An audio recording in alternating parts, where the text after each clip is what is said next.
যে পদে আছে তাকে লোক চেনে না, লোক জানে না, তার বাড়ির নিচনে দুটো লোক খুঁজে পাবেন না, তাকে আপনি পোস্টে বসিয়ে আর খালি সোশ্যাল মিডিয়া, খালি ফেসবুক, খালি মানে টুইট, আরে কি টুইট, রাস্তায় নামতে হবে তাদের আর ফোনে মানে টিভি দেখলে বুম দেখলে বলে দিবে যে আমি রাস্তায় নামছি, মানে ওটা টিভিতে এসে গেল কিন্তু রাস্তায় নামবে না। আরে একা শুভেন্দু অধিকারী কি করবে? কি করবে শুভেন্দু অধিকারী? কি চমৎকার করে দিবে শুভেন্দু অধিকারী একা?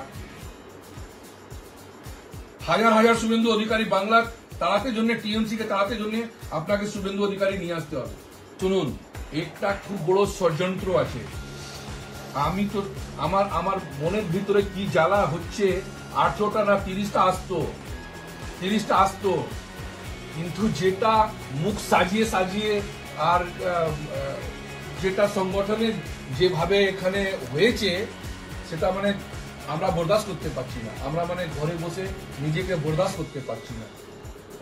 মানে একদম টিএমসি সাথে খুব ভালোভাবে একটা সেটিং করে একটা জিনিসটা হয়েছে, না হলে হতো না। 30টা আসতো, যেখানে অমিত শাহ 30টা বলে দিয়েছিল 30টা আসতো। আমরা কি বলতে পারবো? ঘরে বসে আছি। আমি তো চিন্তা ভাবনা করে নিয়েছি কি যদি রাজনীতি না করবো তো একটা শিক্ষা দিয়ে এই নেতাদেরকে রাজনীতি ছেড়ে দিব। আমি যখন কিন্তু রাজনীতি ছাড়বো, আপনাকে এই মিডিয়া দিয়ে বলছি, ন্যাশনাল না ইন্টারন্যাশনাল মিডিয়া দেখবে ওই নেতাদেরকে আমি কি হাল করতে যাচ্ছি।